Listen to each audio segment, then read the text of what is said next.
I always watch the number coming in like Jiffy Pop popping, and when the popcorn slows, then I know we can start. See what you mean?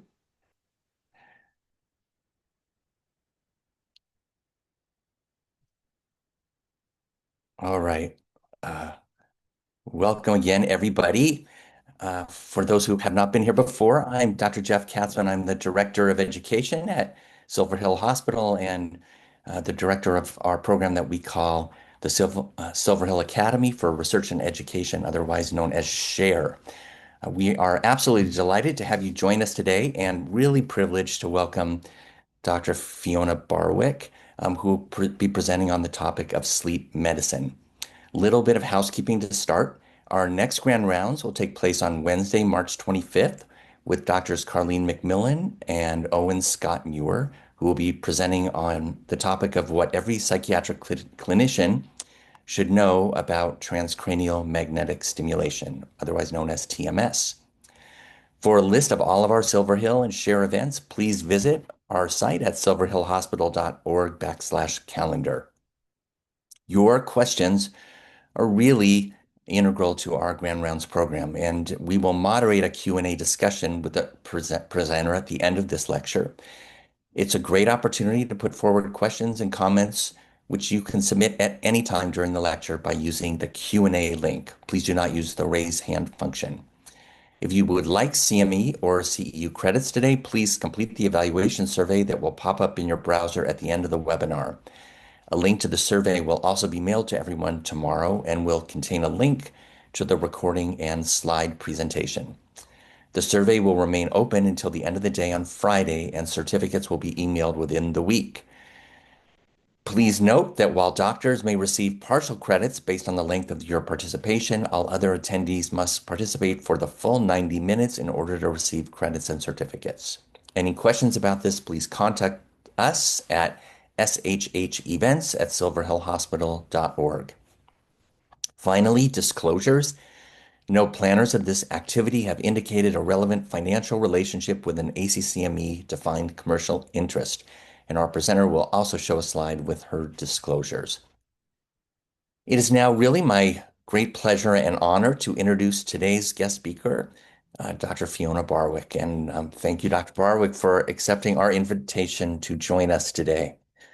Dr. Yes. Barwick is a clinical associate professor and associate division chief for behavioral sleep medicine within the sleep medicine division of Stanford University's Department of Psychiatry and Behavioral Sciences.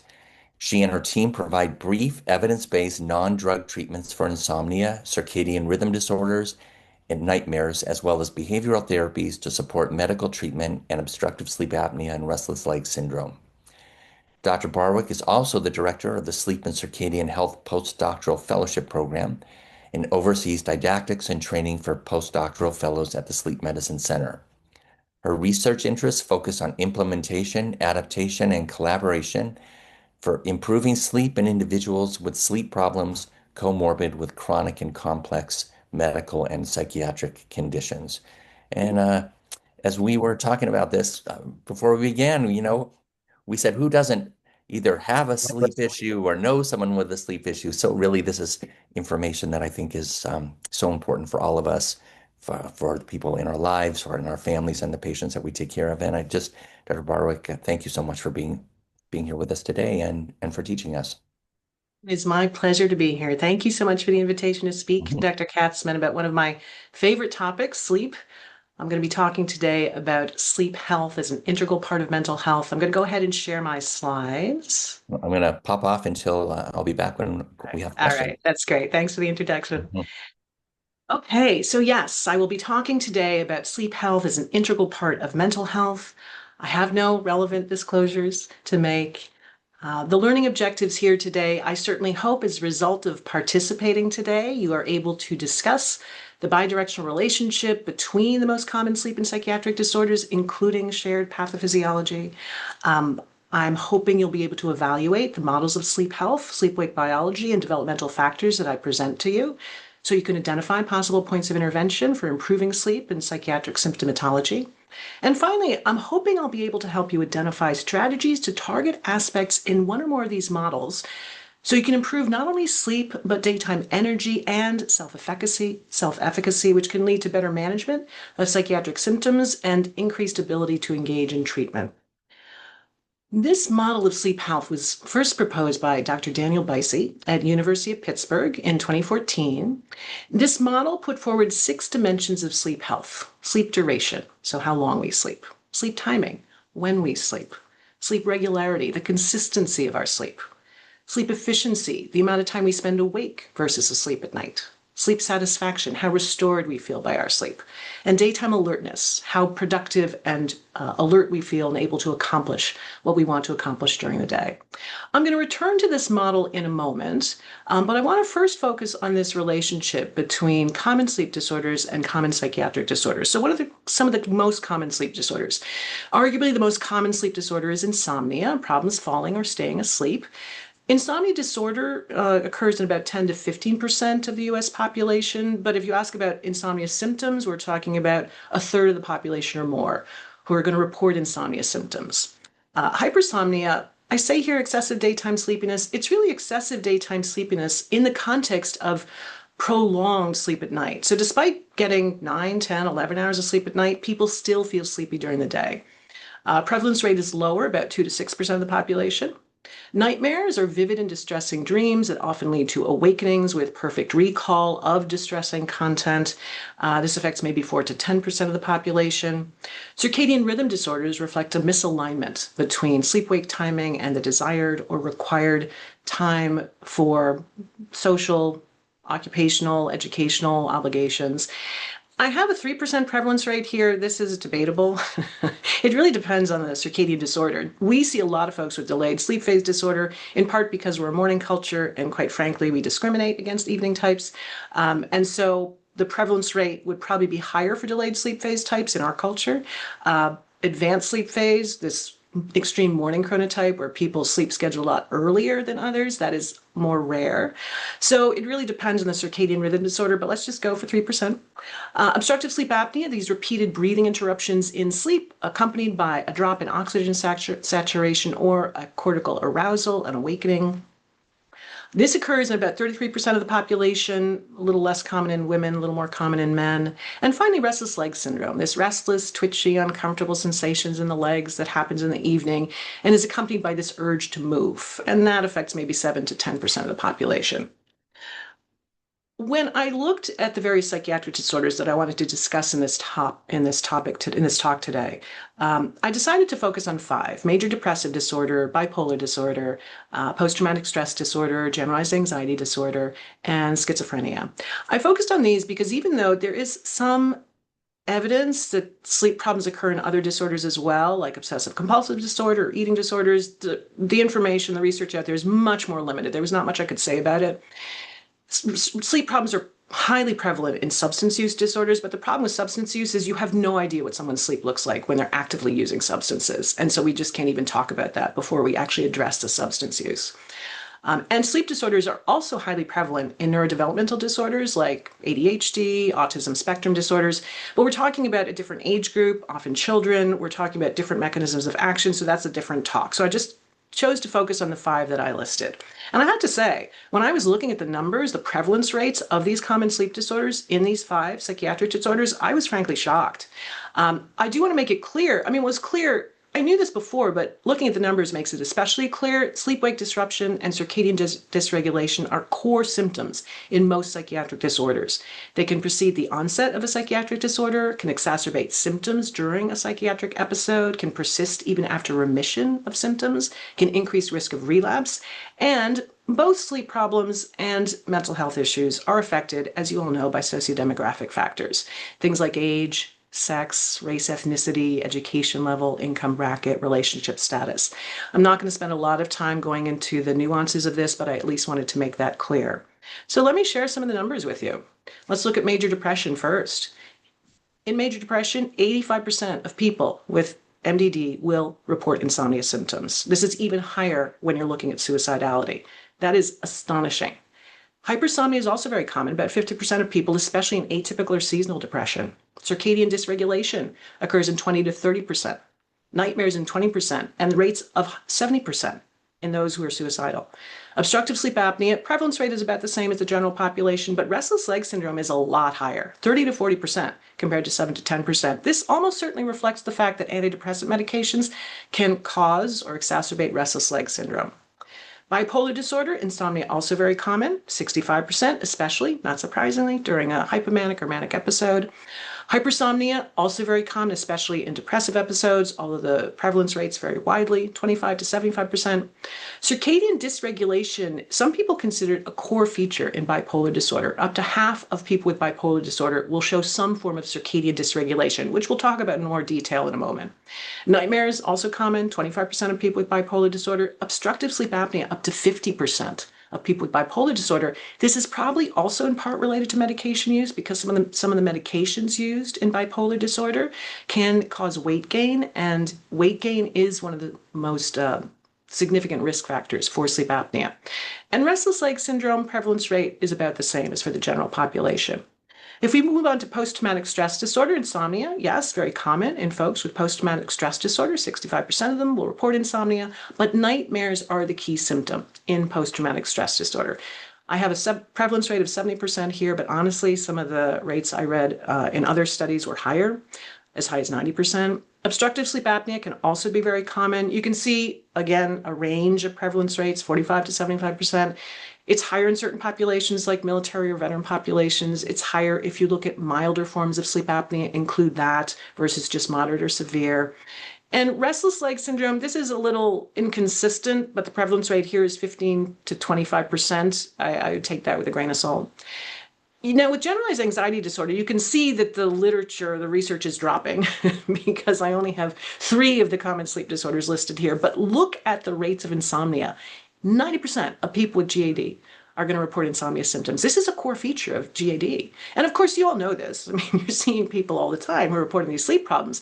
And with GAD and other psychiatric disorders, sleep disruption is one of the diagnostic criteria. But even I wasn't prepared for just how high this number was for GAD.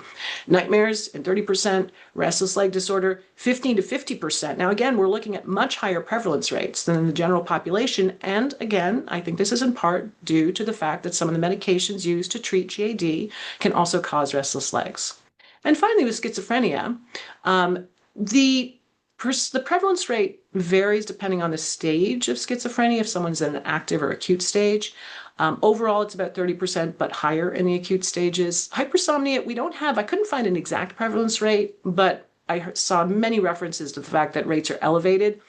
It's tricky here because this could be due to some of the antipsychotic medications used. It could be due to a desire to avoid hallucinations. So we don't know some of the causes, but we do know hypersomnia is more common. Circadian dysregulation, again, widely varying prevalence rates, 20 to 80%. And there are people who would argue that circadian dysregulation is a core feature of schizophrenia, which makes some sense given the genetic overlap between those two disorders.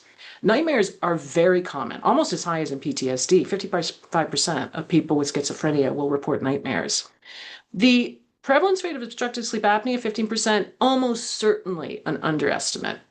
Some of the medications used to treat schizophrenia increase weight, contribute to metabolic syndrome.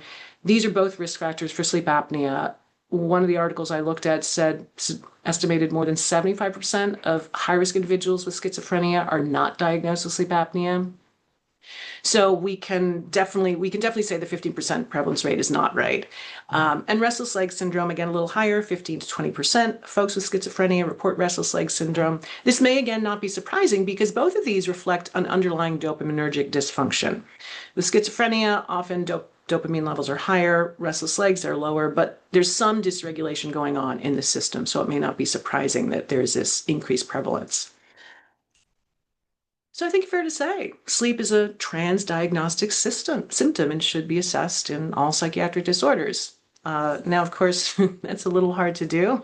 It's not as if you have a lot of time to spend with your patients, and so I don't know that you want to be throwing in additional evaluation measures. But there are some brief self-report measures that could be useful. The sleep diary, that's something we would use more with treatment. You just have people subjectively report their nightly sleep every morning. It provides a much more accurate estimate of what's going on with their sleep. But some of the questionnaires, like the Insomnia Severity Index, 7-item measure, very face valid, assesses the frequency, severity, and distress around insomnia symptoms. The Epworth Sleepiness Scale and the 8-item measure assesses daytime sleepiness. The Morningness Eveningness Questionnaire, 5 items, assesses chronotype, so preferred timing for sleep.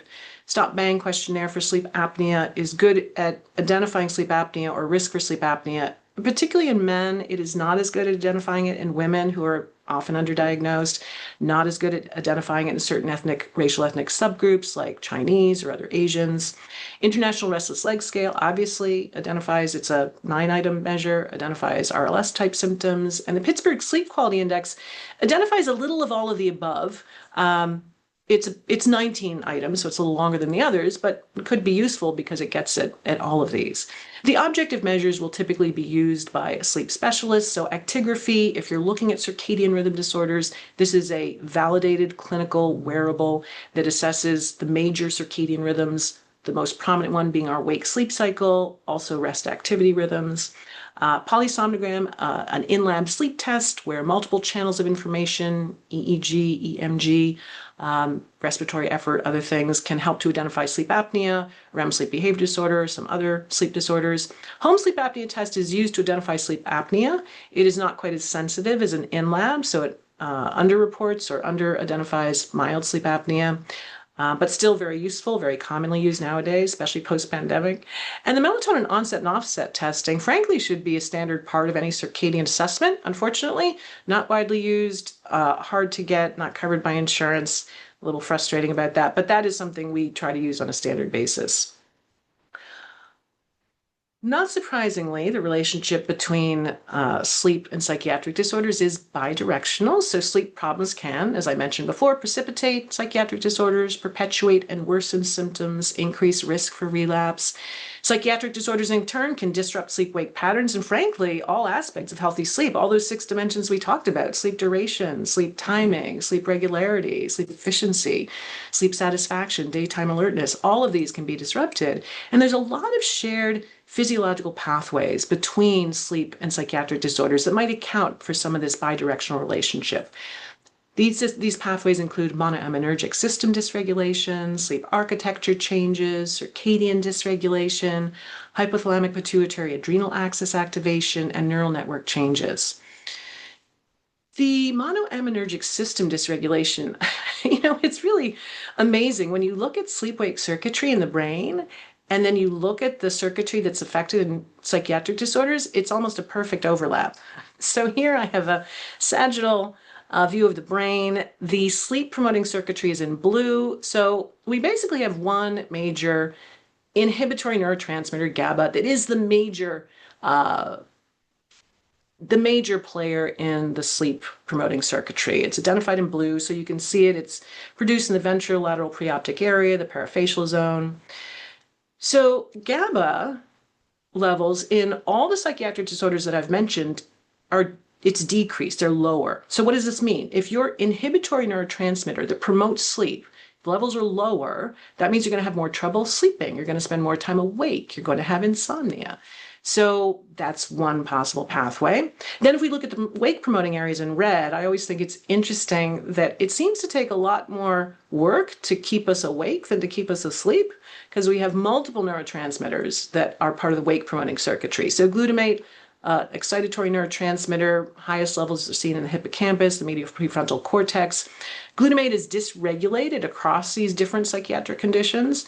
And what that means, if you think about it, if glutamate, an excitatory neurotransmitter, helps us stay awake, but levels are decreased, then it's going to be harder to stay awake, i.e. hypersomnia. If levels are increased, it's going to be harder to fall asleep, i.e. insomnia. So dysregulated glutamate could definitely contribute to sleep problems. Dopamine, another wake-promoting neurotransmitter, dysregulated in psychiatric disorders. So you see higher levels of dopamine in serotonin bipolar disorder, lower levels in major depressive disorder, kind of mixed in post-traumatic stress disorder. Again, depending on what's happening with the dopamine, if it's wake-promoting and levels are higher, it's going to be harder to sleep. If it's levels are lower, it's going to be harder to stay awake. Serotonin, also dysregulated. So now we see lower levels in depression and PTSD. We see higher levels in generalized anxiety disorder, mixed levels of bipolar, depending on what state someone is in. Once again, wake promoting, if levels are lower, it's going to be harder to stay awake. If its levels are higher, going to be harder to stay asleep. And norepinephrine, that is produced in the locus coeruleus, that levels seem to be elevated across the different psychiatric disorders. And again, norepinephrine wake promoting, so that is going to contribute to insomnia for sure. What's interesting here is if you think about it, a lot of the antidepressant medication that's used to treat psychiatric disorders targets one or more of these systems, which makes sense given the fact that there is dysregulation going on here. It also makes sense that there would be an effect on sleep with antidepressant medication because it happens inadvertently to be targeting the sleep-wake systems as well. Orexin is interestingly different. Orexin produced in the lateral hypothalamus is not so much wake promoting, it's wake stabilizing. In order for sleep to occur successfully, two things have to happen. You have to turn on sleep promoting areas of the brain, and you have to turn off wake promoting areas of the brain. And if you want a stable sleep wake period, you have to make sure that during the sleep time, wake promoting areas are turned off and sleep promoting areas are turned on. And during the wake time, sleep promoting areas are turned off and wake promoting areas are turned on. Orexin helps to stabilize the switch between these two so it doesn't flip-flop back and forth. In certain sleep disorders, you see a mixed state where wake symptoms bleed into sleep time or sleep symptoms bleed into wake time. So for example, narcolepsy, you actually have sleep attacks and dreaming during the day when we're supposed to be awake. Insomnia, REM sleep behavior disorder, you have wakeful behaviors bleeding into the night. So orexin helps to stabilize this so that we can have a stable period of sleep and a stable period of wake across 24 hours. There's less research done with the orexin system, but what's been done is kind of interesting. What it shows is lower levels of orexin in major depressive and bipolar disorder, which means that you might have more of these unstable states like insomnia at night. So that's one possible pathway. A second possible pathway, which is really kind of a downstream pathway, are changes in sleep architecture, which you see in a lot of psychiatric disorders. So you see longer sleep latency in post-traumatic stress disorder. Now, this is in part due to fear of sleep, which means people with PTSD will procrastinate bedtime because they're afraid of experiencing a nightmare. You'll also see prolonged sleep latency, time to fall asleep, and generalized anxiety disorder because people are so anxious about sleep. Bedtime is aversive, they dread it. You see increased nighttime awakenings and more prolonged wakefulness during those awakenings across all the 5 psychiatric disorders I mentioned. You see decreased N3 or deep stage sleep accompanied by a corresponding increase in N1 light stage sleep in some of the psychiatric disorders like depression, post-traumatic stress disorder, schizophrenia. And most interestingly, I think, you see changes in REM episodes. Now, with sleep, you can see what we're looking at here is an EEG. So brain activity across a night of sleep, that is truly the only way you know you're asleep, is if you have electrodes on your scalp and you're looking at what your brain is doing across the night. If you are lying in bed in the dark with your eyes closed for hours, you're almost certainly getting some sleep, even if it feels like you're awake. Remember, if you turn on the sleep promoting areas of the brain, but you don't turn off wake promoting areas, it can feel like you're awake. So there is this sleep state misperception that is common to all of us, where we feel like we're awake even when our brain is showing sleep. So this is an EEG, electroencephalogram, showing brain activity across a night of sleep. And what we see here are different states we can be in. We can be awake. We can be in REM sleep, the rapid eye movement or dream sleep, or we can be in non-REM sleep, which has different stages going from lighter to deeper. We usually do more of our dreaming after our first cycle of sleep. So you can see we are cycling from lighter to deeper stages and then back up to lighter, a little bit of REM sleep. We're cycling up and down all night. Each cycle lasts about an hour and a half. With REM sleep, you're expecting to hit your first REM episode 60 to 90 minutes after you go to sleep. In depression, bipolar disorder, post-traumatic stress disorder, and schizophrenia, not generalized anxiety, but I don't think they've done the research here. But anyway, in those 4 disorders, you see what is called shortened REM latency. So you hit that first REM episode a lot faster, and you see increased REM density. Now, the rapid eye movement sleep, those back and forth eye movements that are characteristic of REM sleep that gave it its name, there are more of them in all of these disorders. We don't know what that means. There just seems to be more activity. Accompanying this, though, is a change in the amount or type of REM sleep. So with depression, you actually have more REM sleep, which is interesting because one of the effects that antidepressant medications often have is they suppress some REM sleep. So if, as some people had hoped when this this phenomenon first emerged, they hoped that this would become a biomarker for depression. It's not clear that it is. Maybe it's a biomarker for certain subtypes of depression, but it is interesting that depression shows this increased amount of REM sleep, and one of the one of the treatments that actually helps is reducing the amount of REM sleep. In schizophrenia, you have reduced amount of REM sleep. We don't know what that means, but it is lower. And in PTSD and bipolar, you have fragmented REM sleep, which again, we don't know what that means. What we can say is fragmented sleep in general is not healthy sleep. That is going to manifest as either sleep inefficiency or more commonly, probably dissatisfaction with sleep. But there's certainly changes in sleep architecture. What about circadian dysregulation? I mentioned that before. What we're looking at here is a picture of three major biomarkers of circadian rhythms. The most prominent is melatonin in blue. Melatonin, our main sleep promoting hormone. What you want happening with your melatonin, you want it going up an hour and a half, 2 hours before your bedtime. You want it coming down out of your system within 30 to 60 minutes in the morning. Cortisol, our main stress hormone. Obviously, you do not want that higher going into bedtime. You want that to drop as you're heading into bed, but you want it to go up toward morning when you need to be alert. And finally, your core body temperature in red, that higher core body temperature is an alerting cue, lower core body temperature is a sleep cue. So you want your body temperature coming down close to bedtime and you want it coming back up close to wake time. What we find here is that core clock genes, clock control genes that are involved in regulating these circadian biomarkers as well as others share variants with depression bipolar disorders that indicate a different type of pattern. So what you see is these changes in some of these circadian biomarkers like melatonin and cortisol. Most often you see a delay in melatonin onset, which means it's going to be accompanied by a delay in sleep phase or sleep timing. So you see this in bipolar disorder especially. You see it in some studies with depression, you'll see this delayed sleep melatonin onset, delayed sleep timing. With depression, you also sometimes see advanced melatonin onset, so it's much earlier, and you see an earlier shift in the sleep schedule. Regardless, you're seeing these changes in circadian biomarkers. There also seems to be a seasonal component to specific subtypes of depression, obviously seasonal affective disorder, and it's possible there's a seasonal component in bipolar disorder. And then some of the treatments we'll talk about, like wake therapy, which is acute sleep deprivation, or light therapy. These are two of our major circadian markers, wake sleep, light dark.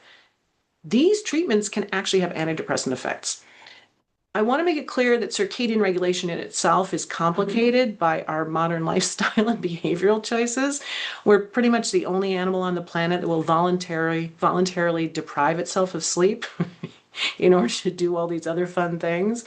And the problem is in our modern 24/7 environment, we can go anywhere, get anything at any time. And this is not helpful for our circadian rhythms and especially not helpful for our sleep.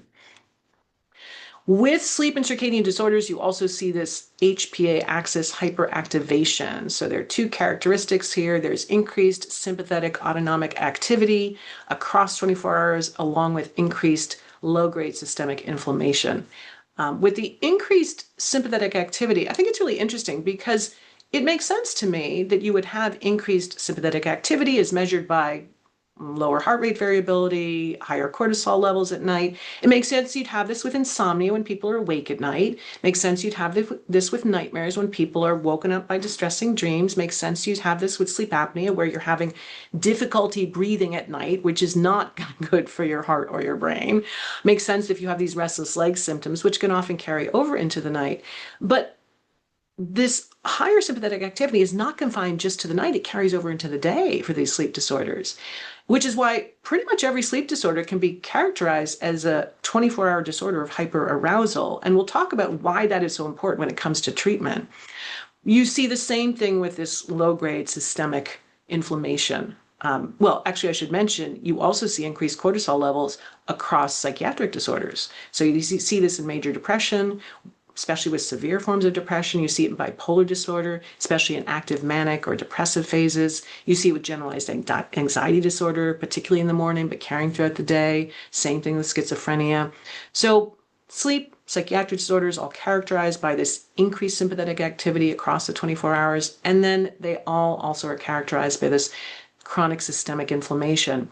This is in part because of chronic stress. So chronic stress, which is a pretty big part of psychiatric disorders, can cause a cascade of pro-inflammatory cytokines like interleukin-6 and tumor necrosis factor alpha, C-reactive protein. Stress disruption also leads to this release of pro-inflammatory cytokines. So both chronic stress and sleep-wake disturbance cause this inflammation, and then you have these downstream effects that exacerbate it. So once you have the pro-inflammatory cytokines, it can lead to changes in the gut microbiota, which further contribute to inflammation. And then you can have, especially if levels of cortisol remain high and chronic, you can have glucocorticoid resistance. So cortisol stops being produced because it's almost like the body gives up responding as a way to protect itself. But unfortunately, cortisol is one of the hormones that's supposed to help reduce inflammation. And so if you have this resistance, if cortisol stops responding or being produced, then you're going to get continued inflammation. And finally, certain lifestyle or behavioral factors, inactivity, poor diet, obesity can also contribute to this inflammation. Finally, you've got neural network changes that are characteristic of many sleep and psychiatric disorders.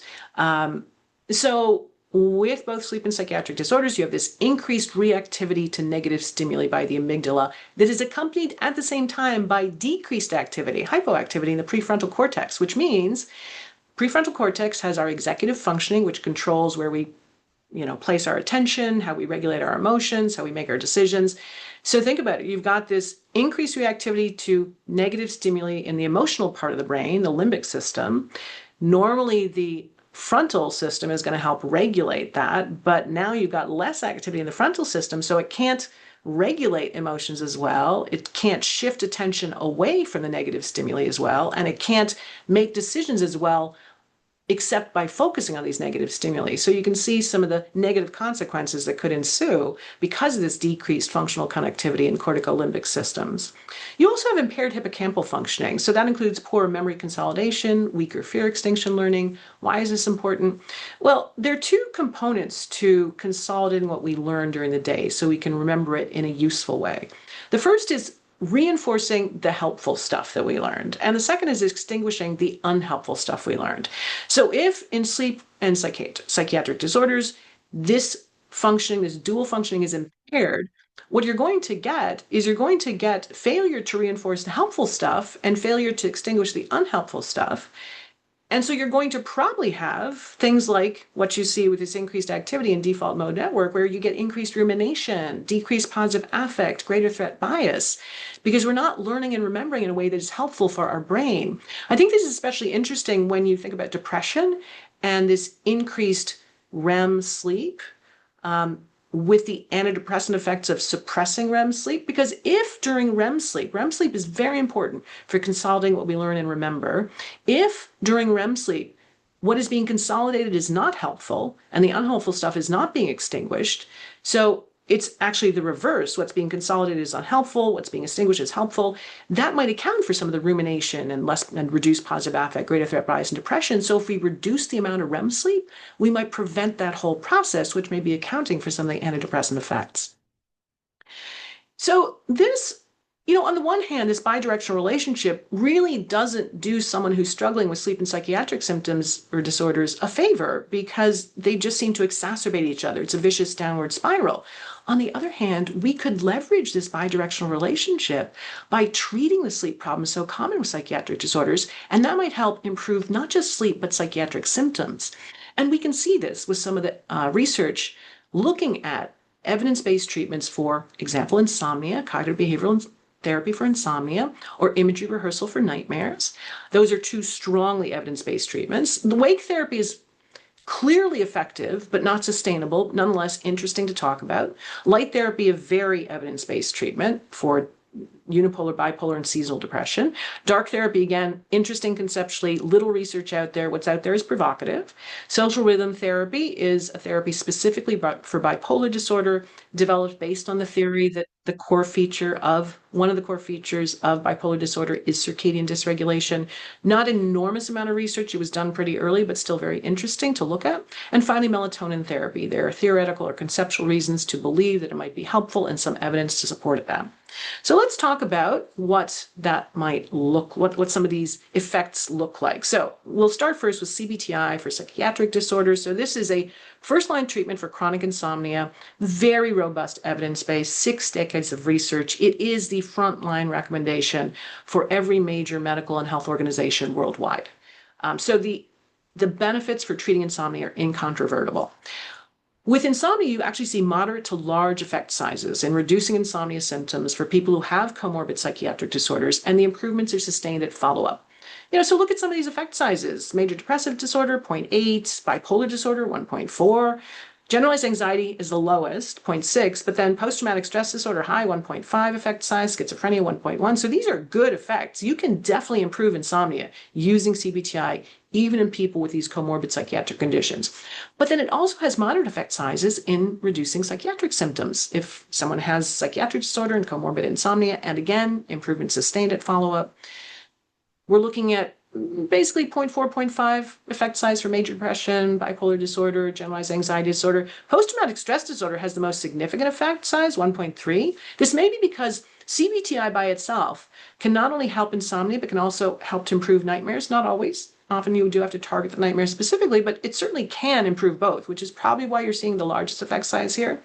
Schizophrenia, we're looking at a smaller effect size, 0.3, but nonetheless, it's still some improvement. And as we know, because we don't have a cure for any of these, it's long-term chronic illness management. Any little bit helps. Now with IRT, imagery rehearsal therapy for post-traumatic stress disorder, nightmares, it's a first-line treatment for chronic nightmares. Again, a robust evidence base. It is the frontline recommendation in the American Academy of Sleep Medicine guidelines for treating nightmares. It shows moderate effect size in reducing nightmare symptoms for individuals with PTSD. Again, improvement sustained at follow-up, so effect size 0.6. If you combine CBTI and IRT, you improve not only nightmares, but insomnia and PTSD symptoms with moderate to large effect sizes. So nightmares, effect size 0.5, insomnia symptoms 1.7. You'll always probably see that insomnia improves the most. But PTSD symptoms, effect size is 1. So again, not trivial. It does seem like with imagery rehearsal therapy, that treatment is most effective when it facilitates a sense of mastery or control by directly targeting the nightmare content or the emotional response to the nightmares. Wake therapy for depression, I think this is fascinating. There is a significant improvement, a significant response rate, 50%, for improving depression symptoms in individuals with unipolar or bipolar depression. Now, with sleep deprivation, this wake therapy, what we're talking about is either acute total sleep deprivation, around 36 hours, or partial sleep deprivation, 20 hours, which can elevate depressed mood within 24 hours. Literally 24 hours, you can see total resolution of depression symptoms. Unfortunately, these improvements dissipate after one night of recovery sleep, and obviously you can't keep someone awake forever. So it's not realistic, not practical as a long-term treatment. However, there's a group in Italy that a couple decades ago began looking into an inpatient treatment for bipolar depression that used total sleep deprivation. They did about 33 hours, along with morning light therapy and sleep phase advance, so moving the sleep window earlier, as well as psychiatric medication. And they reported months and months of sustained euthymia in individuals with bipolar disorder. So sadly, this is an inpatient treatment, which means it's unlikely to be covered in our country. But I think it's very interesting and provocative research.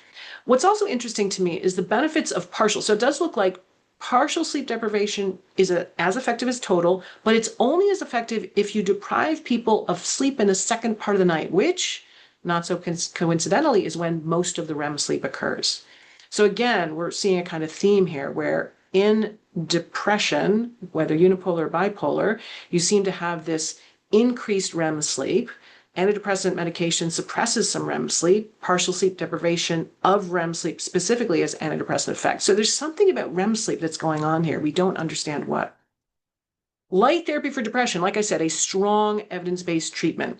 It usually, the instructions are to use 5,000 to 10,000 lux, broad spectrum light. Lux is a measure of light intensity. 1 lux is the equivalent of the illumination from 1 candle. So we're looking at 5,000 to 10,000 lux, broad spectrum light used for 30 minutes. In unipolar, bipolar, seasonal depression, effect sizes are similar to antidepressant medication, so 0.4, 0.5. You can see improvements in 1 to 2 weeks, and response remission occurs in 4 to 6 weeks. Reassuringly, there's more than one meta-analysis that shows there's no difference in affective switching between the active bright light condition and the placebo or control condition for bipolar disorder. So the switch rate is about 4%. There's a lot of unknowns, though, not unknowns, but just debate around the specs of the light therapy. So what color do you use? Most studies use broad spectrum white light. Some have looked at blue or green light. Blue and green light are the most powerful alerting cues in the frequency spectrum for our visual system. But broad spectrum white light appears to be most effective. The intensity, so is it 5,000 lux, 7,000, 10,000? It's got to be at least 5,000, but 7 to 10,000 lux seems to be a better range for intensity. The duration, how long do you have someone sit in front of the light? 30 minutes, 60 minutes. The more the better, honestly, but realistically, 60 minutes is probably not even practical. People don't have 60 minutes to sit around in front of a light, or at least it's hard to do. So 30 minutes is what the default is. And then the timing, morning versus midday. Almost all studies focus on morning light. That absolutely would be what to do with depression. But there was an interesting study done by SIT in 2018 that used midday light for individuals with bipolar disorder out of this concern for affective switching. And they did find that when they used midday light, there was no affective switching. Okay, dark therapy. Again, this is fascinating to me because there are a couple of very small studies. So this is conceptual. If light therapy helps improve mood in depressive episodes, then maybe dark therapy can help with manic episodes. And these two, admittedly small studies, showed exactly that active avoidance or blocking of light at night has been used to treat mania successfully. Been used to treat mania. So the study on the left, this was a randomized controlled trial of 16 medicated bipolar inpatients experiencing an active manic episode. So both groups were put on medication. Both were reporting manic symptoms using the Young Mania Rating Scale. The group on the left, the one with the dark circles, they're the ones who are constrained to 14 hours of darkness from 6 p.m. to 8 a.m. for 3 consecutive nights. And you see a significantly greater reduction in reported manic symptoms over 2 weeks with that group versus the medication-only group. Unfortunately, the effects were not as strong going out longer than 2 weeks, but nonetheless, still interesting.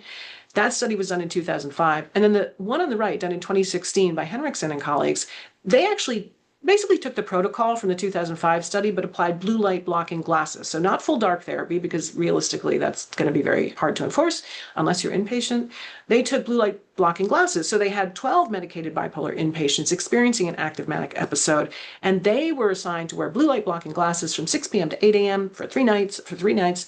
And once again, they found a greater reduction in reported mania symptoms than the placebo group, which were wearing clear glasses. So I think this is important to explore. I think the circadian component has been underexplored, honestly, not just in mental health issues, psychiatric disorders, but in all sorts of medical treatments, because there do seem to be important effects of timing. When you deliver, for example, chemotherapy can have significant differences, literally the timing of the chemotherapy. So underexplored area. All right, so what's next? Oh, social rhythm therapy for bipolar disorder. So again, this was based on the theory that circadian dysregulation is a core feature of bipolar disorder. So what do we want to do? We want to stabilize these major circadian rhythms: wake, sleep, activity, inactivity, feeding, fasting, light, dark exposure.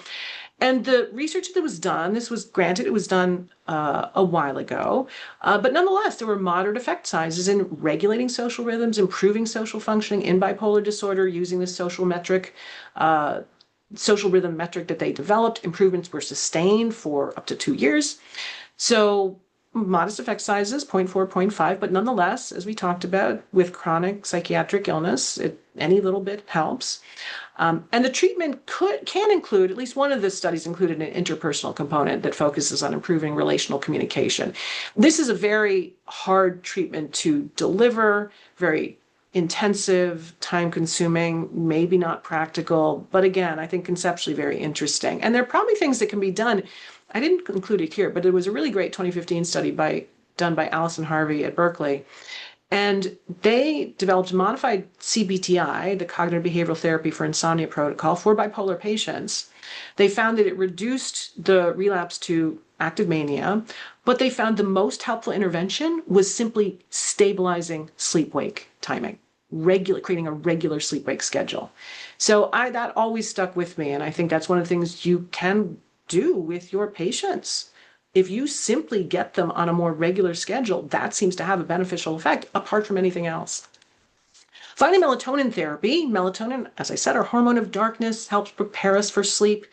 Now, there are some reasons to think, in theory, that melatonin therapy would be helpful. Remember, in depression and bipolar disorder, there is this circadian dysregulation, these changes in melatonin timing, these changes in sleep phase, most often delayed.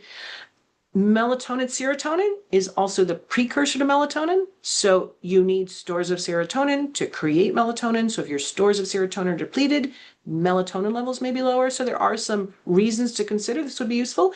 The most evidence-based effect or evidence-based reason for using melatonin is to advance or move earlier someone's delayed sleep-wake cycle. There are multiple reasons to do this, or at least a couple. So one is oftentimes people are what I call behaviorally delayed. We'll talk about this more in a moment, but they're going to bed much later than their body clock wants them to because of the behaviors they're engaging in. And so getting them onto an earlier and more appropriate sleep schedule will help. We tend to feel best and function best when our major circadian rhythms are regular and lined up. So that's one reason. The second reason is oftentimes our society, like I said, morning culture discriminates against night owls. And so oftentimes night owls, evening types, are being forced to go to bed earlier, wake up earlier than the body clock is ready to, and they can't sleep in that window. Melatonin can help individuals with a genetically delayed sleep phase move their sleep window earlier so they can then accommodate the demands of the day. It shows this use of melatonin for advancing someone's delayed sleep-wake cycle, shows moderate effect sizes in doing this with depression, so 0.6. It actually, in doing this, shows moderate to large effect sizes in reducing depression symptoms in both unipolar depression, effect size 0.8, bipolar depression, there was a reduced risk of relapse to depression, 0.7 instead of 0.1. The timing and the doses make a difference. Melatonin is a complicated hormone, has multiple properties, sedative hypnotic properties, so the sleepiness-inducing properties, chronobiotic properties, the phase-shifting properties. It also has antioxidant, anti-inflammatory, tumor-protective properties. There's so much we don't understand about melatonin, but for advancing or changing the timing of someone's sleep-wake schedule, lower dosing, earlier dosing is how you have to do it. Less than 1 milligram, 5 hours before bedtime. Very different than most people use it. If you are trying to just generally reduce sleep disruption, now this is most commonly or most effective in autism spectrum disorders. Unclear if it's effective in ADHD, but if there are abnormalities in melatonin synthesis in these two neurodevelopmental conditions, which is often hypothesized, then it could be helpful. It's certainly helpful very clearly for ASD, but higher and later dosing if you're trying to reduce sleep disruption in these psychiatric disorders. So that means 2 to 3 milligrams, 30 to 60 minutes before bedtime. Prolonged release melatonin could be helpful. This is debatable. At least the research is inconsistent. There is some limited evidence that older adults melatonin levels can go down a bit. So adding additional melatonin for adults 65 years and older could be helpful. This is actually, melatonin is often prescribed. It's a prescription medication in Europe, often prescribed for adults. I wouldn't say often, but it can be prescribed for adults 55 years and older in Europe. And it could be used for early morning awakenings in depression. Remember I talked about how depression, you can see this delay in sleep phase, melatonin timing, but you can also see this advance where people are feeling sleepy earlier and then waking up very early, unable to get back to sleep. And melatonin prolonged release might help with that. The challenging thing here, so it's a prescription medication in Europe. It is a non-regulated, non-FDA approved medication, over-the-counter medication in the US.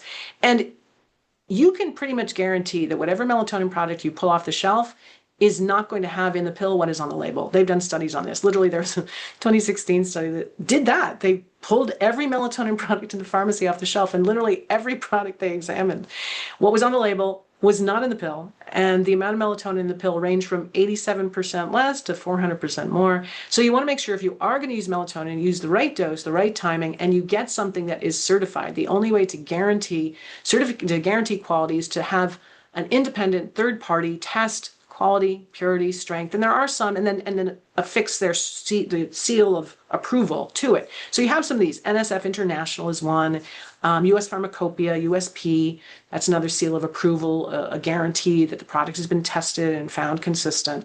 So that's just something to keep in mind. Okay, so we have talked about common sleep disorders, their relationship to common psychiatric disorders, the prevalence rates, high prevalence rates across psychiatric disorders, possible pathophysiological pathways shared between common sleep disorders, common psychiatric disorders. But now I want to move on to, what do you do with all this? From my perspective, it is most important that people understand how sleep works. It is not complicated, and yet it is not taught in medical school. It is not taught in psychology programs. It is not taught to the general public. Frankly, I think we should all have this information at an early age. There are three systems you want to understand. The first is your circadian system. You want to optimize your circadian rhythms. What does this mean? It means figuring out the right sleep window for your body clock, keeping a consistent sleep schedule, at least a relatively consistent bedtime, very consistent wake time, on that schedule. It means using light and dark exposure strategically. Light in the morning, the best way to keep your circadian sleep-wake rhythm on track. Dim light in the evening, another great way to keep your circadian sleep-wake system on track. And then finally, you want to align your other major circadian rhythms, specifically feeding, fasting, or meal timing, with your sleep-wake cycle. We'll talk about what that means, eating outside the melatonin window. Your sleep drive, another system. You want to maximize your sleep drive. Your sleep drive, and you do this by, number one, spending the appropriate amount of time in bed. Most people I see for insomnia are spending way too much time in bed, more time than they can fill with sleep, which actually makes their sleep worse. You want to make sure you're not napping too long or dozing too late. If you nap too long, doze too late, you go into deep sleep, and deep sleep is what will interfere with sleep the coming night. And you want to make sure you're getting plenty of activity, especially physical activity, if at all possible, outdoor light exposure. All of this is going to help maximize your sleep drive. And finally, you want to minimize hyperarousal. Remember, we talked about how common sleep disorders, psychiatric disorders can all be conceptualized as these 24-hour disorders of hyperarousal. All of us need to reduce hyperarousal in order to transition to sleep. We'll talk more about that in a moment. But as you now know, this is especially important if you're having sleep-wake disruption and in the context of a psychiatric illness. Now, even if these things are in place, none of them guarantee sleep, because frankly, the only thing that guarantees sleep is staying awake long enough. But if these things are in place, it is far more likely sleep is going to unfold. So let's go back to that model of sleep health. Let's talk first about sleep duration. What is optimal sleep duration? The answer? It depends. It depends on you. It depends on your age. It changes across the lifespan. This is a chart put up by the National Sleep Foundation in 2015, and it started the whole myth that everyone needs 8 hours of uninterrupted sleep, otherwise they'll die of dementia. There is no study that shows that. That study will never be done. What the research seems to indicate is there is an association between, it's actually, I hate to say it, but the strongest association between not dementia, but sleep and all-cause mortality, increased risk of all-cause mortality, is if you're getting more than 8 hours of sleep. If you're getting anywhere between 5 and 8, there doesn't really seem to be an increased risk. That's what study after study shows, meta-analysis after meta-analysis. So unfortunately, I mean, look, and as the National Sleep Foundation put this out in an effort to educate the public about the importance of protecting and prioritizing sleep. That is not trivial. However, I was just talking to Dr. Katzman about this. The media has gone overboard, and now they are insisting everyone needs 8 hours of sleep. You shouldn't be waking up at night. None of this is true. The better way, ostensibly this chart is supposed to show recommended sleep duration across the lifespan. You can certainly see sleep duration changes across the lifespan. It goes down. Once we hit 18, it's relatively stable, continues to decline a bit in later decades. The best way to interpret this chart, if you look at the second to right, the largest age group, adults 26 to 64, the dark blue rectangle in the center, these are the average sleepers, the ones who need to spend 7 to 9 hours in bed to get the right amount of sleep. Below are the short sleepers, the ones who need to spend 6 hours in bed to get the right amount of sleep, and above are the long sleepers, the ones who need to spend 10 hours in bed to get the right amount of sleep. All normal sleep, 40% genetic. So how do you figure out what your optimal sleep window is based on who you are and where you are in your lifespan? Well, you want to spend the right amount of time in bed. If, let's say you're someone whose system is producing 7 hours of sleep, If you're spending 5 hours in bed, you are getting insufficient sleep and you need to spend more time in bed. If you're spending 9 hours in bed, usually because you think you need 8 hours, which you actually don't, so you're going to spend 2 hours awake, you're getting inefficient sleep. You need to spend less time in bed. But if you're spending 7.5 to 8 hours in bed, you're awake for no more than 30, 60 minutes. And interestingly, good adult sleep is defined informally as 30 minutes or less to fall asleep, 30 minutes or less awake at night, which means you can be awake for an hour and still be considered to get good adult sleep. So if you're in a 7.5 to 8 hour window for a body that produces 7 hours of sleep, you are getting optimal sleep. Now, sadly, the only real way to figure this out is to give yourself a probably two-week period of free sleeping. Go to bed when you feel sleepy, wake up when you feel ready to wake up. If you're accumulating partial sleep deprivation, which many of us do, it's going to take time to make up for that. If you are stressed out, which many of us are, then especially if you're raising a family, working at the same time, if you're dealing with aging parents, like so many things are creating stress for us nowadays. Stress is going to disrupt sleep. So you need a 2-week period, relatively stress-free, when you can sleep and wake, and that will help you figure out what your optimal sleep window is. But that's not easy to do. What I can tell you is one way to I don't know if I would say increase sleep duration. That's a possibility, but certainly improve sleep quality is to maximize your sleep pressure. So this sleep drive, the sleep pressure, it's a biological drive that works like hunger. With hunger, the longer you go without eating, the hungrier you get. The sleep is similar. The longer you go without sleeping, the sleepier you get. And so if you're able to build this sleep pressure, that is going to help you fall asleep faster, sleep more deeply, get back to sleep more quickly when you wake up. So what are some tips for building sleep drive? Shorten your time in bed, especially if you're that 7 hour person spending 9 hours in bed. Wait until you're sleepy to go to bed. We'll talk about the distinction between being sleepy and being tired. You don't want to get into bed when you're tired. You want to get into bed when you're sleepy so you don't lie awake for hours. You want to nap strategically, briefly, not too late. Usual rule of thumb, 30 minutes or less, 7 to 9 hours before bedtime. The best way to build sleep drive, apart from spending the appropriate amount of time in bed, is increasing physical activity and outdoor light. Also, more social activity, more mental activity can build sleep drive. And limiting caffeine. This does depend on your sensitivity. Some people are genetically impervious, but this molecule, adenosine, that I have in the lower left corner, that is a molecule that builds along with your sleep drive and comes down as you sleep. So it's one of the molecules most closely associated with sleep, especially deep sleep. And adenosine results from energy expenditure. If you're expending energy, you're building adenosine. If you're building adenosine, you're building sleep drive. Interestingly, there is no medication, no sleep aid that produces adenosine. So this idea that people have that they need the medication to sleep, not true. Medication is just knocking you out chemically, sedating you. Sedation is not sleep. Most sleep aids change normal sleep patterns. So if at all possible, there are certainly sleep disorders that require medication. I'm not going to pretend that's not true. But if you don't have one of these sleep disorders and you're using sleep medication, you don't need it. You can use these natural factors that do nothing but provide cumulative benefit. The more you use them, the longer you use them. Physical activity, one of our major researchers here at Stanford describes it as the best drug we have for overall health, which I think is true. So caffeine blocks adenosine. If you're sensitive to caffeine, you could inadvertently block the buildup of adenosine, which means you'll have less sleep drive for the night, which means sleep could be more interrupted. Again, some people are impervious. They can have their triple espresso at bedtime, no problem. Other people, half a cup in the morning, they feel it. Unfortunately, the only way to know this is to experiment. All right, sleep timing. What about sleep timing? When we need to sleep, what is the optimal sleep timing? It depends. Depends on who you are. Depends on what age you are. So sleep timing, most people are neutral phase type. So those who naturally feel sleepy between 10 and 11, naturally awake at 6 to 7. Then you have your morning larks who feel sleepy a little earlier, usually 8 o'clock in the evening, awake at 4 in the morning. And then you have your night owls who don't feel sleepy until after midnight. The most common bedtime I see is 1 to 2 a.m. Most common rise time, 9 to 10 a.m. All normal sleep, 50% genetic. This also changes with age between 12 and 21. Sleep schedules get increasingly delayed because sleep pressure builds up more slowly, which is why your teens are going to bed much later and struggling to get out of bed in the morning for early morning start times at school, which really should be later start times at school. And then from 21 on, it starts to move earlier, which is why as you get older, you might notice your sleep window is moving earlier. So how do you know what you are? You may have some sense of it. Again, The ones who struggle the most, like neutral sleep phase, our society is set up for you. Even advanced sleep phase, we rarely see them in clinic because they just don't have problems. I mean, if you're at work at 5 a.m., your boss is going to love you. You're getting a lot of stuff done.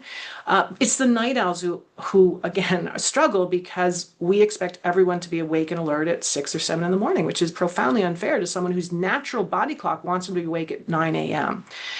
So ideally, if you have some sense of what your optimal sleep window should be, you should sleep and wake in that window as much as possible because you will get your best sleep in your biological window and you will get your best wakeful hours in your biological window. So as much as possible, you want to honor your body's preference for sleep timing. Go to bed around the same time every night, set an alarm, wake up at the same time every morning, maintain that sleep schedule even after a poor night of sleep. That morning rise time is the critical part of keeping your sleep on track because that is when your body will resync its body clock to our 24-hour environment. All of us have a body clock that is not quite 24 hours. Some of us, most of us, it's a little longer, some a little shorter, but our environment is 24 hours. So every morning we have to resync our body clock to our environment. I'll talk about how we do that in a moment, but that's why that consistent morning rise time is so important. Because let's say you have a poor night of sleep, but you still get up the same time the next day, go through your day the way you normally would. What's going to happen to your sleep pressure the next night? It's going to be higher. You'll fall asleep faster.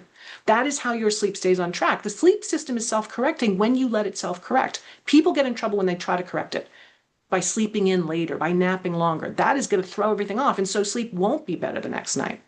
Then you want an evening routine that minimizes screens and signals sleep, rest and relaxation. You want a morning routine that increases light, signals wakefulness.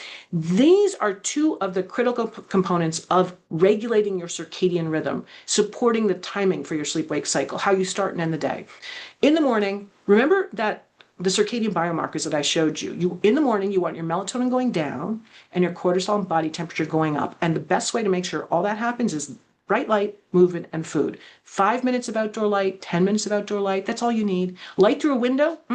You have to stand in front of a window with your nose pressed against the glass 5 to 10 times as long to get the same amount of light by stepping outside for 5 or 10 minutes. So bright light is going to suppress melatonin more quickly. It's going to increase body temperature and cortisol, which will also suppress melatonin. That will help you feel less groggy, more alert.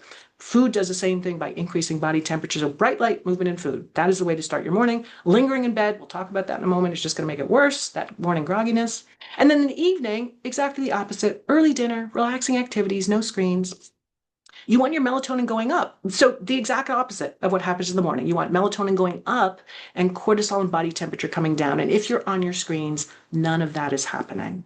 So you want a screen-free buffer zone in that hour. If you can't imagine a full hour without a screen, then maybe 30 minutes. But you need some buffer zone, screen-free buffer zone with dim light so your melatonin can start going up. They've done, even natural indoor light is going to suppress your melatonin. They've looked at this in indigenous tribes on the Amazon. They just did a recent study with tribes in Argentina. And what they found, some tribes got electricity sooner than others. The moment the tribe got electricity, bedtime got delayed and total sleep time got reduced. So this 24-hour light environment is doing none of us any favors. You want dim light, screen-free. Screens are especially bad because they have enriched blue light. Remember, blue light is our most powerful circadian alerting cue. So dim light, no screens, early dinner. Remember, I mentioned eating outside the melatonin window. So melatonin significantly slows our metabolism. Melatonin is usually out of our system within 30, 60 minutes in the morning. It might take a little longer if you're an evening type. So you want to have something to eat about an hour after you wake up, maybe a little later if you're an evening type. In the evening, melatonin goes up a couple of hours before your bedtime, and you want to make sure the bulk of digestion is done before melatonin goes up. So that takes a couple of hours for food to empty from your stomach. There are other advantages to limiting food intake 4 hours before bedtime. Helps with GERD, helps with sleep apnea. So multiple reasons to line up your first and last meals with your circadian sleep-wake rhythm. What about sleep regularity? What is sleep regularity? Well, here are some examples of sleep irregularity. There's weekday to weekend variability, which is known as social jet lag, where your work or your school requires you to have a different sleep-wake timing than your weekends. So weekends, you're often going to bed later, sleeping later, maybe sleeping longer.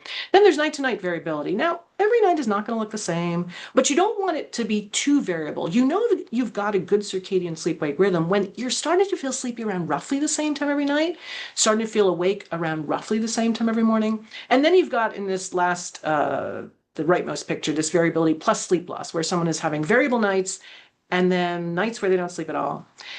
Why does this matter? Well, it's interesting because most research has looked at sleep duration. Increasingly, research is starting to look at sleep timing. More recently, research is looking at the regularity of sleep. And what they've been finding is that the more irregular your sleep schedule, the more concerning the physical and mental health outcomes. It seems to be correlated with lower mood and well-being, poorer cognitive functioning, impaired daytime performance, greater obesity and inflammation, poorer cardiometabolic health, higher all-cause mortality. So, and remember, I mentioned that study where with bipolar disorder, literally creating a consistent schedule, a more consistent sleep schedule was the thing that had the biggest effect. So how do you regularize not just all your circadian rhythms? The major circadian rhythm, of course, being your sleep-wake circadian rhythm. So to regularize that sleep-wake rhythm, keep your morning wake time consistent, keep a relatively consistent bedtime, morning rise time. You can force yourself to wake up. You can't force yourself to fall asleep, which is why consistent morning rise time, relatively consistent evening bedtime. And then you want to support it with appropriately timed circadian rhythms, your other major circadian rhythms. So appropriate light-dark exposure. Lots of light in the morning. Light during the day is not a circadian phenomenon, it's sleep drive phenomenon, but so lots of light in the morning, minimal light in the evening. We talked about food intake, lining up the first and last meals, and this so to sort of fit the melatonin profile of your morning wake time and your evening bedtime. Physical activity, social activity, mental activity. You want to create very clear distinctions between daytime and nighttime. Daytime, you want to be awake and active, getting light, eating. Evening, you want to be quiet, restful, dim light, no food. So you want to create this very clear circadian distinction. You also want to be careful about the use of stimulants or sedatives because you can alter your circadian rhythms, especially your sleep-wake cycle, but also other things like light exposure, food intake, because when we're awake, we tend to get light exposure and do other things like be social or physical or eat. So you want to be careful with how you're using these substances. What about sleep efficiency? Insomnia is a perfect example of inefficient sleep. You are spending time awake at night. So insomnia, difficulty falling asleep, staying asleep, waking up early, unable to get back to sleep. I already mentioned the 30-minute rule, like more than 30 minutes to fall asleep, get back to sleep. It has to be occurring at least 3 times a week, going on for at least 3 months to be chronic. Your difficulty sleeping has to occur despite adequate opportunity and circumstances to sleep, and it has to cause some sort of clinically significant distress or functional impairment. I do want to make clear insomnia is not the same thing as insufficient sleep. It is not the same thing as losing sleep. I see this a lot. And when people believe this, it increases anxiety about sleep, which makes sleep worse. Insomnia at its heart is anxiety about sleep, anxiety about a biological system that is intact, and it's the anxiety that's disrupting sleep. So inefficient sleep, sleep loss, is when your ability to sleep is fine, but there's something interfering with your opportunity. You're a new baby. You have to be up taking care of the baby. You are losing sleep. Big work project. You have to go to bed late, get up early to finish the project. You're losing sleep. Sometimes it's an untreated medical condition like sleep apnea or poorly managed pain that's waking you up at night. If these things were well managed, well treated, you would not be waking up at night. You know you're not getting enough sleep if you're feeling sleep. Most often, if you're feeling sleepy during the day, people can make careless mistakes. The classic presentation is dozy and dopey. Insomnia is different. Insomnia, there's nothing interfering with your sleep opportunity. There's no new baby. There's no big work project, no untreated sleep apnea, no poorly managed chronic pain, and yet you're in bed awake. Why is this? We don't know. There seems to, again, be that elevated hyper arousal that keeps people awake at night, but interestingly carries over into the daytime. So the classic presentation for insomnia is tired but wired. You can't sleep even when you want to. Anyone who does not know you are having trouble sleeping will not know unless you tell them when you have insomnia. If you're losing sleep, falling asleep in meetings, people will know. So it's not that these two can't go together. I often see this with COMISA, the comorbid sleep apnea and insomnia, where people will develop sleep apnea, they don't know it, they start waking up at night, wide awake, hard time getting back to sleep. When they wake up in the morning, they feel exhausted, they drag through the day, try all sorts of things to improve sleep, nothing works. And at some point, they start to worry about sleep. The worry is the insomnia, everything else is a sleep apnea. Oops. So what do? Well, you want to figure out the right amount of time to spend in bed. Interestingly, for people with insomnia, you cannot get better sleep. This is what everyone does. You cannot get better sleep by spending more time in bed. That actually weakens your sleep pressure and fragments your sleep and keeps you awake more. What you have to do is first shorten time in bed to match the amount of sleep you're producing. And then once you've consolidated your sleep, reduced the wakefulness at night, improved your sleep quality, then you start expanding your sleep window. The gentler way to do this is to gradually compress the sleep window. So let's take that person who's producing 7 hours of sleep in bed for 9 hours. Normally what I do is give them a 7 hour sleep window for 2 weeks. They would see improvement within those 2 weeks unless something else is going on. And then I'd start to gradually expand the window in 15-minute increments until they hit the balance between good quality sleep and sufficient quantity sleep. But you can do a gentler version. So instead of 9 hours, you in bed for 8.5 hours. And maybe you try 8 hours and you see what happens to your sleep as you do this process. So that's the inefficient sleep, how to make inefficient sleep more efficient. Let's talk about sleep satisfaction. This to me is related to hyperarousal. Remember, we talked about this in terms of sleep itself, common sleep disorders, common psychiatric disorders. When we are awake, and this is especially true if you're having sleep problems or you have a psychiatric condition, when we're awake, we're all in a stress state to a greater or lesser degree. People with psychiatric disorders will be in a more stressed state. People with sleep problems will be in a more stressed state. They're really pressing on that physiologic gas pedal. So your sympathetic nervous system is very active. Heart rate and breathing are up, blood pressure's up, cortisol's up, which if we're not dealing with a highly stressful chronic state is fine because it allows our mind to be active, our body to be awake, allows us to get stuff done. This is appropriate. However, it is incompatible with sleep, and we have to transition to a more relaxed state, a parasympathetic state. We have to hit the physiologic brake pedal so that our heart rate and breathing go down, blood pressure goes down, cortisol goes down, mind relaxes, mind calms, body relaxes. This is the state in which we fall asleep. It's the state we're in naturally when we sleep. So what can you do to help that transition? You want to calm the mind, relax the body. TV, reading are fine, but they're distractions. They don't engage the parasympathetic system the way we want. So you could use diaphragmatic breathing, progressive muscle relaxation, positive visualization, body scan, mindfulness, self-compassion, restorative yoga, prayer if that works for you. Any of these things, build them into that buffer zone. Put away your screens and engage in one or more of these before bedtime, once you're in bed. You also want to let go of all the unhelpful myths about sleep. I must get 8 hours of sleep to function the next day. That is not true. Remember, sleep needs vary between individuals, change with age. Even if you happen to be someone who needs 8 hours and you get 4 or none, will you be unable to function? Of course not. Pretty much everyone in this audience has had nights where they haven't got enough sleep and they've gotten up and done what they needed to do the next day. If we didn't have this biological capacity, our species would have died out millennia ago. So not everyone needs 8 hours, and we certainly don't need it to function. If you believe this, you're going to be anxious about sleep, and you will be awake at night. If I've had good sleep, I should wake up feeling refreshed. This is not necessarily true because melatonin takes some time to get out of your system. When melatonin is in your system, mood is low, energy is low. So you never want to base your assessment of how you slept on how you feel the moment you wake up. You want to wait until you've gotten up, been awake for 30, 60 minutes, then check and see how you feel. Usually you're going to feel more alert because now melatonin is out of your system.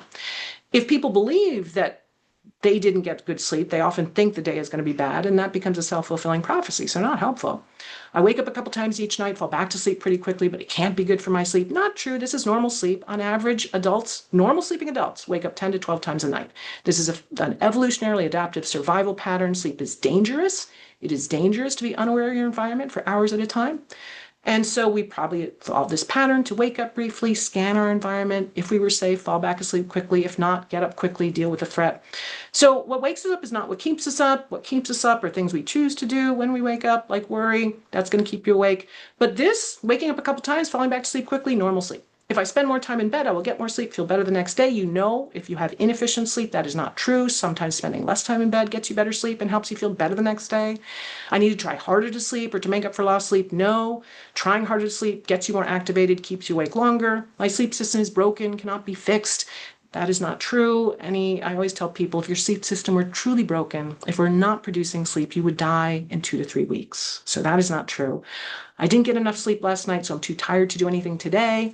Also not true. Sleep plays a role, sure, but the circadian system helps us feel more alert at some times of the day versus others, and stress will always wake us up. Can't do anything to manage my sleep except take a pill. Also not true. I'm sharing with you some strategies you can use that don't require medication. I want to keep an eye on the time. I'm wondering, let me take another couple minutes, see how far I get. I do want to pause for questions because I know we have some questions.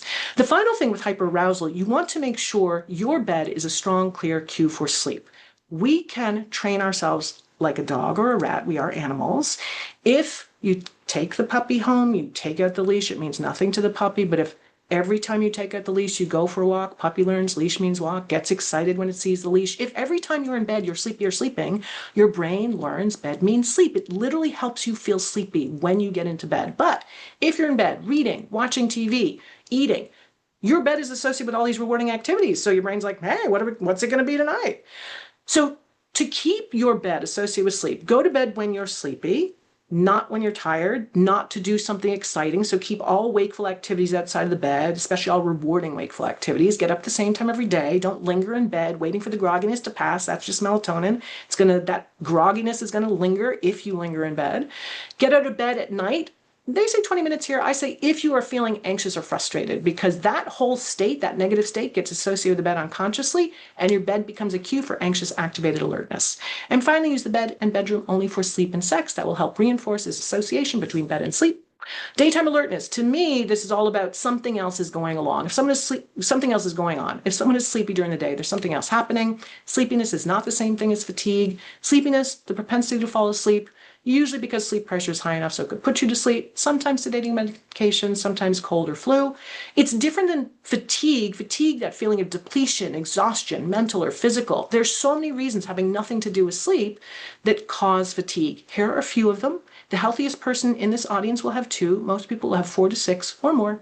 Why is this important? Because if you don't recognize this distinction, you're going to do the wrong things, like start spending more time in bed. I've seen people do this, and not do the right things, like target the things that are actually contributing to the fatigue.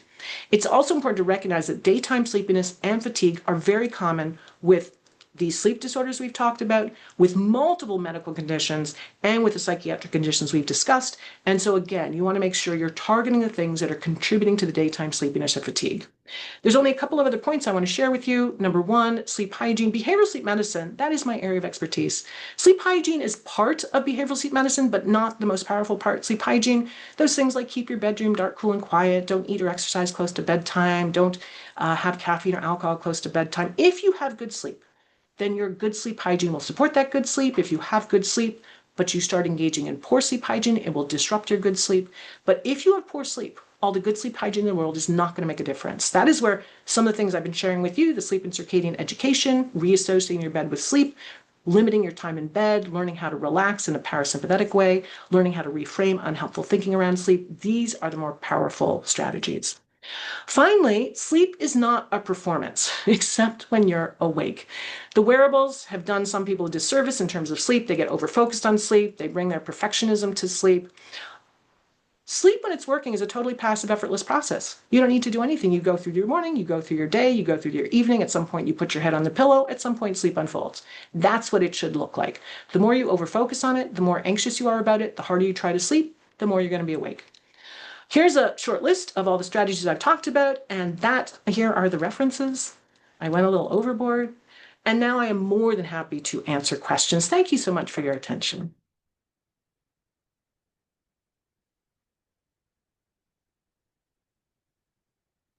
Fantastic. I see Richard Francis comment there, best sleep talk ever. Yeah, Oh, well, so yeah, thank there you you go. so There you go. much. Thanks for that, Richard. And I'll get to your question. Uh, awesome. Let me it was tremendous. So much information. There are a lot of questions here now, and I'm sure they will Great. keep on rolling. So I'm just going to go Yep. quickly through them and see what we can get through. Um, question here about the relationship between sleep and neurodegenerative disorders. Yes, so dementia, right? Mhm. That's the media message. If you don't get 8 hours of sleep, you're going to die of dementia. So we don't know. This is far more complicated. And in fact, a recent, just published this year, a review by The Lancet basically said we don't have enough information to say definitively what the relationship between sleep and neurodegenerative disease is. Is it's certainly, so what I would say is this. Number one, it's almost certainly the case that neurodegenerative disease disrupts sleep, and that may be a prodromal symptom. So the disease may come first. Even if sleep problems contribute to neurodegenerative conditions, what are you going to do? What you're going to do is protect and prioritize your sleep. If you think you have some sleep disorder because you're feeling excessively tired or sleepy during the day, see a sleep specialist. If you have insomnia, see a sleep specialist. Get these treated. That's what you're going to do regardless. But right now, the research cannot say definitively what the relationship is. So let go of that anxiety. Great. Question here. What about blue light impact? Yeah, blue light, our most powerful circadian alerting cue. Screens have enriched blue light. The worst time to get blue light, like even indoor natural light, is not great for sleep, but blue light is especially bad. So get off your screens. The night shift setting may not be enough to block the 99% of blue light you need to block. And it's still just, even if you blocked all the blue light, you still got the content on your screens, which let me tell you is activating. The American Academy of Sleep Medicine just did a survey. 30% of people, almost a third of people, are on their screens doom scrolling before bedtime and then wondering why their sleep isn't good. So get off your screens, get light during the day, but not in that hour or so before bedtime when you want your melatonin going up. Great. Question here. I see hospitals putting kids on 15 milligrams of melatonin. Does this do anything and can it interfere with fertility cycles? And what can happen if this is stopped? Yeah, the research showing effects of melatonin on fertility have been done in rats, so we don't know what it looks like in humans. But the amount of melatonin your brain releases to help you feel sleepy is 1 picogram, 1 millionth of a milligram. 10 to 15 is a Pacific Ocean of melatonin. You're flooding developing brains with the Pacific Ocean of melatonin. Melatonin use in kids has skyrocketed. This is crazy. Except, I mean, if someone is on the spectrum, autism spectrum disorder, yes, consider the use of melatonin, but appropriately 2 to 3 milligrams, no more, 30 or so minutes before bedtime. And if you have a naturally delayed sleep cycle and you want to move your sleep window earlier, 0.5 milligrams of melatonin 5 hours before bedtime. If you're an older adult, you want to experiment with prolonged release, 1.5 milligrams of melatonin, but never, never 10 to 15. That's crazy. Great. Can you comment on sleep hours and OSA and sleep quality? Yeah, sleep apnea disrupts sleep quality. It fragments sleep. It leads to multiple microarousals as people are having these breathing interruptions with oxygen desaturation and the cortical arousals. It, as a result, it has lots of negative cardiometabolic effects, increased risk for hypertension, diabetes, stroke, heart attack. So if you think, and the tricky part with sleep apnea, there's so many symptoms consistent with sleep apnea that are atypical. So the stereotype of sleep apnea, middle-aged, overweight man who snores. Women, often underweight, don't snore, wake up frequently, vivid dreams. Asians, slender body type, they still have sleep apnea because of how the face develops. Even the sort of typical daytime sleepiness doesn't always appear. Sometimes people have a paradoxical reaction to the sleep loss that occurs with sleep apnea. So with sleep apnea, you got the sleep loss, you got the hypoxemia, people wake up exhausted. Like I said, they drag through the day. Sleep quality is very poor. You can often get less deep sleep. I understand people are reluctant sometimes to treat the sleep apnea with the positive airway pressure, but I got to tell you, it's really the machines nowadays are so much more comfortable, the mask's so much more comfortable. If you think you have some symptoms, not just snoring or excessive daytime sleepiness or waking up gasping, but you can have frequent bathroom trips 2, 3 times a night, night sweats, teeth grinding, waking up in the morning with a headache, waking up in the morning with dry eyes, of course, the excessive daytime sleepiness, but also changes in memory, unexpected weight gain, like any of these, you should definitely see a sleep apnea specialist. Great. It says here, excess sleep related to medication sedation. Should you sleep the extra amount versus restricting? Sedation is not sleep. This is really tricky because, a lot of the medications used for treating psychiatric disorders can be sedating. And I would say you'd have to try some of the strategies to counter sleepiness. So the strategies that we all use, not realizing it, to counter sleepiness are physical activity, outdoor light exposure, social activity. These are also good in general for addressing some of the psychiatric symptoms people experience. So I would experiment with those. Even cold exposure. You want to wake yourself up in the morning, take a 1 minute cold shower. That'll do it. Right, so you can use cold exposure, chewing gum. There are things you can use to stay awake. And I think it's worth trying to see if you can counter some of those sedating effects because there are going to be multiple negative consequences that ensue from that, from inactivity to overweight to this prolonged sedation. Great.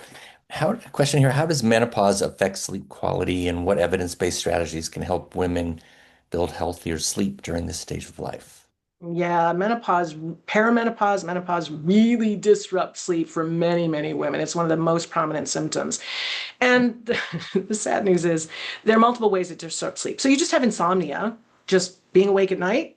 yeah, because of that hyperarousal. Then you have vasomotor symptoms, the hot flashes, which wake you up by themselves. Then you have nocturia, this increased urinary frequency at night, which also wakes you up. There's increased risk for restless leg symptoms. Risk for sleep apnea goes up in women with perimenopause and menopause. So there are multiple ways in which sleep can be disrupted. If you're suspecting sleep apnea, again, women present atypically, so just because you're not overweight and don't snore does not mean you don't have sleep apnea. But if you suspect sleep apnea or restless legs, then you should absolutely get seen.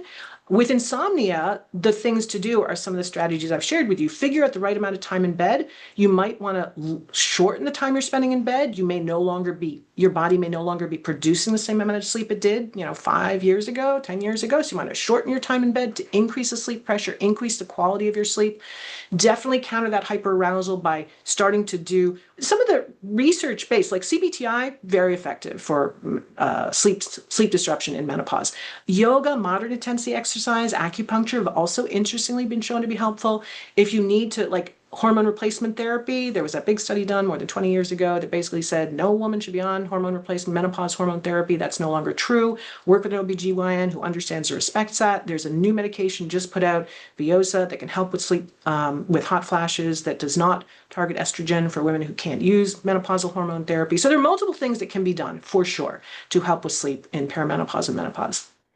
Great. Question, do vagus nerve stimulators help people fall asleep and or stay asleep? Okay. I don't know. I haven't tried them. We do know that you have to shift from a sympathetic to a parasympathetic state. So stimulating that part of the vagus nerve that engages the parasympathetic system is helpful.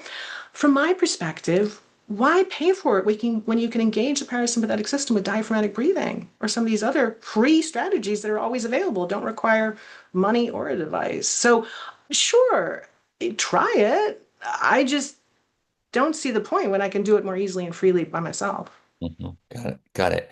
So this idea that you could be lying in bed with your eyes closed and actually asleep, um, that kind of implies to me that if you're having trouble sleeping, you should lie in bed and just realize that having your eyes You closed maybe counts sleep. some. Yeah. Can Yeah, you say no, I something think about that? that's not untrue. What I would say is this. So the sleep state misperception, very common. How do we know? Because we see it in the sleep lab all the time. We always ask people after they do an in-lab study where they have EEG, electrodes on their scalp. We know when they're sleeping or not. We ask them the next day, how much sleep did you get? I've had people say none. I've had people say two, and the EEG is showing 6 hours of sleep. Hmm. What that does tell me, though, it's poor quality sleep, right? What that tells me is your sleep promoting areas may be turned on, but your wake promoting areas are not turned off. And that tells me you are not winding down in the evening. You're not using some of these relaxation strategies. If we could also boost sleep pressure, shorten your time in bed, increase your activity during the day, both of those things, the way sleep works, your sleep pressure is high and you relax. That is how sleep unfolds. So, sure, lie in bed, but I would still work on getting better quality sleep. Also, sleep apnea can cause that, sleep surfing. That is a common pattern where people are in and out. They don't feel like they're fully asleep, don't feel like they're fully awake. Whenever someone tells me, oh, I was just too tired to get out of bed at night, I'm like, no, you were probably getting some sleep. Mhm. Great. Are benzodiazepines overprescribed, especially in the elderly, for sleep? They should not be prescribed in the elderly at all. I mean, that's what the De Beers criteria tell us. Um, Benzodiazepines, fortunately, well, all Z drugs. So we're talking about not just Valium or Ativan or Xanax. We're talking about Ambien, Lunesta, Sonata. All Z drugs can create next day sedation, increase risk for cognitive confusion and falls, increased risk for complex sleep behaviors. Benzodiazepines, especially the older benzodiazepines, suppress your deep sleep and suppress your REM sleep. And even though we don't know everything that happens in these different sleep stages, we do know that if you are deprived of sleep for a night and you're allowed to recover sleep the next day, your body will preferentially make up first deep sleep and then REM sleep, two of the sleep states that are suppressed with benzodiazepines. I always try to get people at benzodiazepines. They're not as over, I see it less prescribed than I did 10 years ago, but I still see people on the benzos, and that should absolutely not, especially the older ones, they should be off it. Great. Any ideas for schools beside the fallacy that later start time will help? What is the ideal first period class? Yeah, it's not a fallacy. I mean, research is pretty clear. Like when you delay school start times, absentee rates go down, academic performance improves.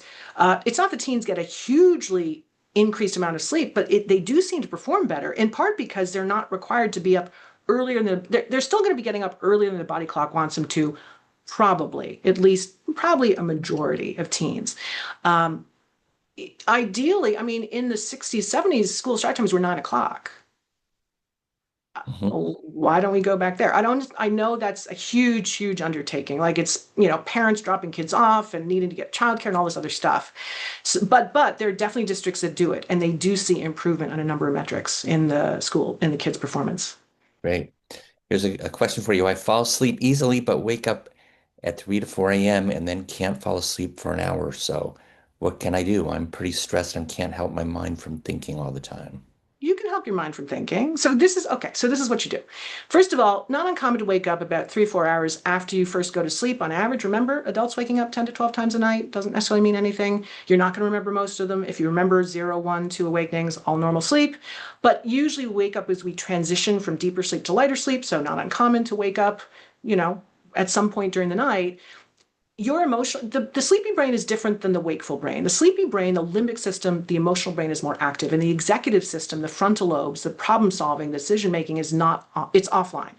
And so it is easier for us to get hijacked by the emotional brain at night, especially with nothing to distract us, and spend 2 hours worrying about something than in the cold clear light of morning looks radically different.